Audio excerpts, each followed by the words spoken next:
In the remote town of Hollowbrook, an old, decrepit building loomed on the outskirts, a haunting relic of the past known as Hollowbrook Asylum. Once a place of treatment for the mentally ill, it had been abandoned for decades, its dark history buried under layers of dust and decay. The townsfolk spoke of the asylum in hushed tones, sharing stories of the cruel experiments and tormented souls that once resided within its walls. One stormy night, a group of adventurous friends, Emily, Jack, Olivia, and Tom, decided to explore the asylum and document their findings. Armed with cameras, flashlights, and a sense of daring, they made their way to the foreboding structure.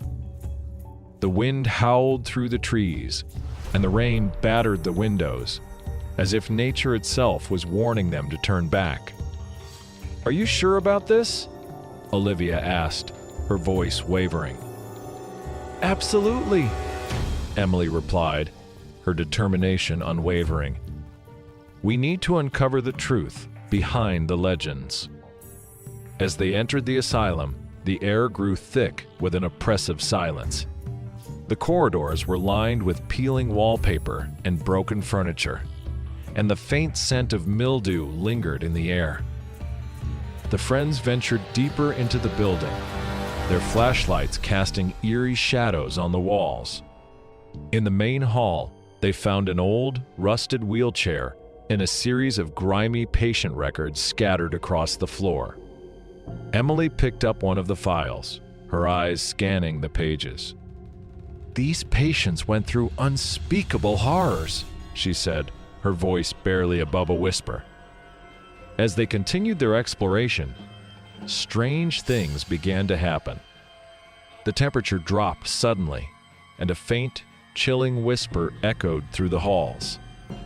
"Did you hear that?" Jack asked, his eyes wide with fear. "Yeah," Tom replied, his voice trembling. It sounded like someone calling for help. They followed the sound, which led them to a set of heavy iron doors. With great effort, they managed to pry the doors open, revealing a dark and narrow staircase that descended into the depths of the asylum. The air grew colder with each step, and the whispers grew louder, more insistent. At the bottom of the staircase, they found themselves in the asylum's underground ward place, where the most dangerous and disturbed patients had been kept. The walls were lined with rusty chains and restraints, and the air was thick with the scent of decay. In the center of the ward stood a large iron door, covered in strange symbols and sigils. "This must be where they conducted the experiments," Emily said, her voice trembling with a mix of fear and curiosity. As they approached the door, the whispers grew deafening, and the temperature plummeted. Suddenly, the door swung open with a loud creak, revealing a dark, cavernous chamber. The walls were lined with flickering candles, casting eerie shadows that seemed to move with a life of their own. In the center of the chamber stood an old wooden table, covered in ancient medical instruments and occult artifacts. The friends cautiously entered the room, their flashlights flickering as if struggling to stay alive. The whispers became a cacophony of voices, filling their minds with chilling promises and terrifying secrets. Emily felt a cold hand on her shoulder and spun around, but there was no one there. "We need to get out of here," she said, her voice shaking. But before they could leave, the iron door slammed shut behind them, trapping them inside. The air grew thick with an oppressive darkness, and the whispers turned into agonized screams. The candles flickered wildly, casting grotesque shadows on the walls. Suddenly, ghostly figures began to materialize, tormented souls of former patients, their faces twisted in pain and rage. "You cannot leave," one of the spirits intoned, its voice echoing through the chamber. "You will join us in eternal suffering." Panic set in as the friends tried to find a way out. the spirits closed in, their ghostly hands reaching out to them. Emily realized that the symbols on the iron door held the key to their escape. With trembling hands, she began to trace the symbols with her fingers, reciting a protection spell she had learned from an old book on the occult. The air crackled with energy as the spell took effect, and the spirits recoiled, their forms flickering like dying flames. "Hurry, Emily!" Jack shouted, his voice filled with desperation. With a final, desperate effort, Emily completed the spell.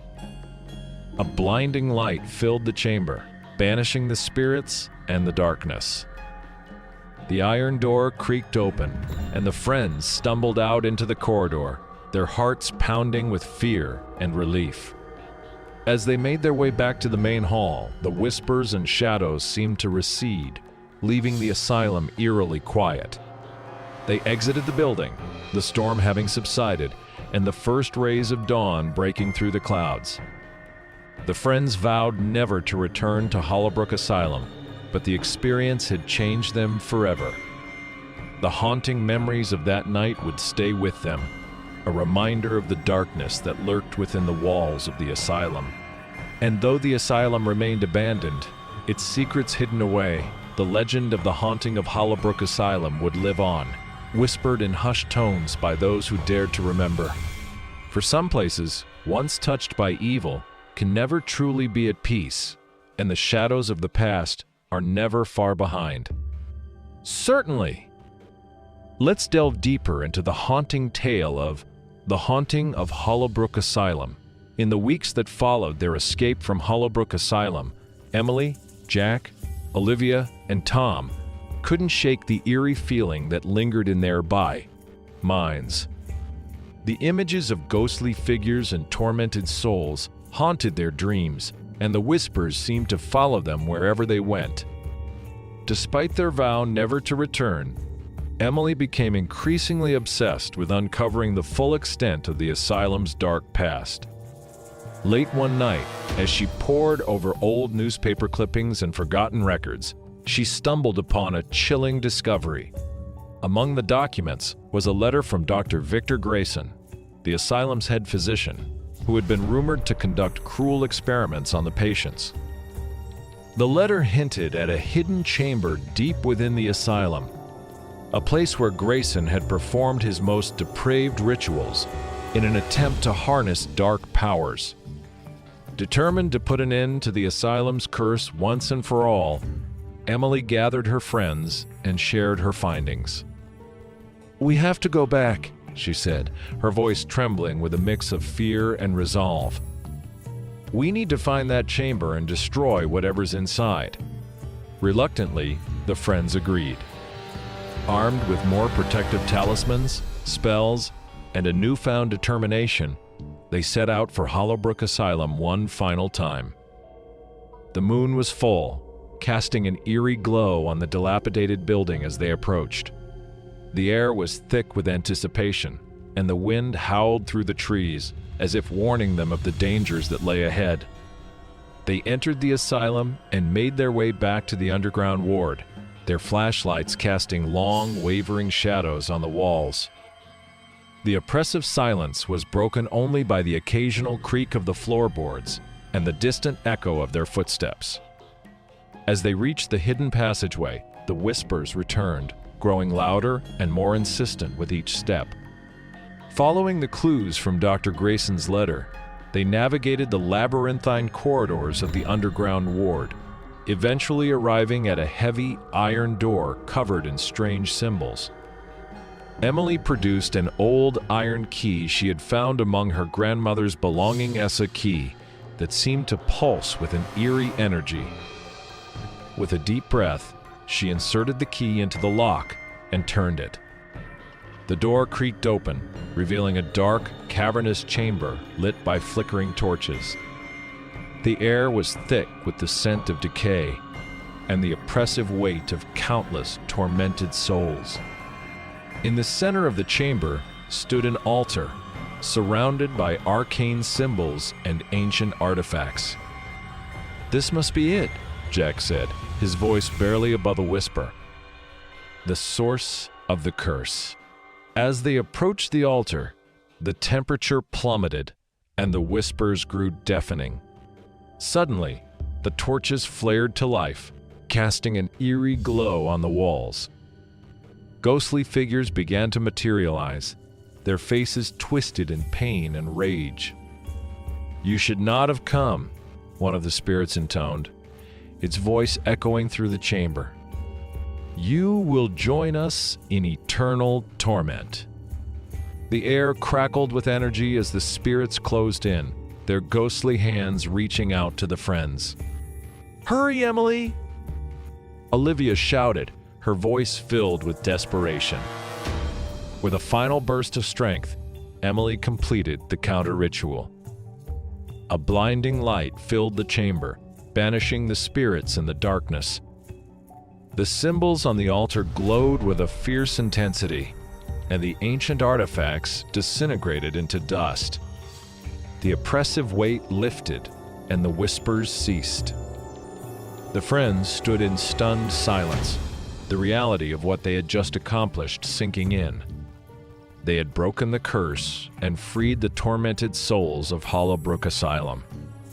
As they made their way back to the surface, the first rays of dawn broke through the darkness, casting a warm, golden light on the decrepit building.